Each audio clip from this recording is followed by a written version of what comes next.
Sosialisasi diikuti oleh Kasih Pemerintahan tingkat kecamatan, Ketua Tim Penggerak PKK Kecamatan dan Kelurahan, TKSK, perwakilan Bayangkari dan Persit, serta pengurus panti asuhan di Kota Palembang. Acara sosialisasi dibuka oleh Santi Zahara, Sekretaris Disdukcapil Kota Palembang yang mewakili Wali Kota Palembang Harno Joyo.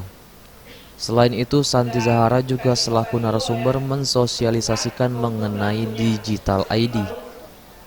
Saat ini pelayanan administrasi kependudukan sudah menerapkan teknologi informasi yang semakin memudahkan baik untuk Dukcapil maupun masyarakat dalam hal pelayanan administrasi kependudukan, seperti penggunaan tanda tangan digital maupun penggunaan barcode.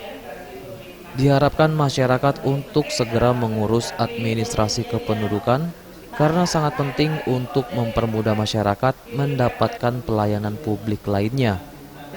Santi Zahara juga memastikan kepada masyarakat bahwa tidak ada biaya dalam mengurus surat kependudukan. Harapan kami kepada seluruh masyarakat Kota Palembang, marilah kita untuk mengurus administrasi kependudukan, karena administrasi kependudukan itu sangat penting, sehingga diharapkan apabila masyarakat sudah memiliki administrasi kependudukannya lengkap, tertib, itu maka akan mempermudah masyarakat itu sendiri untuk memperoleh pelayanan publik yang lainnya.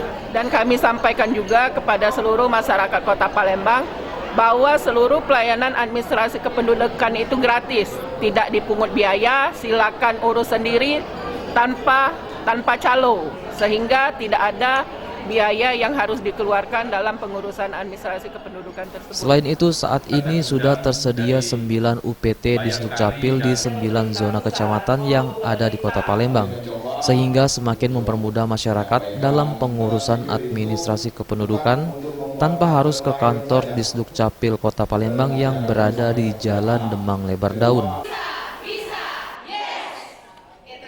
Eza PM, Sriwijaya TV.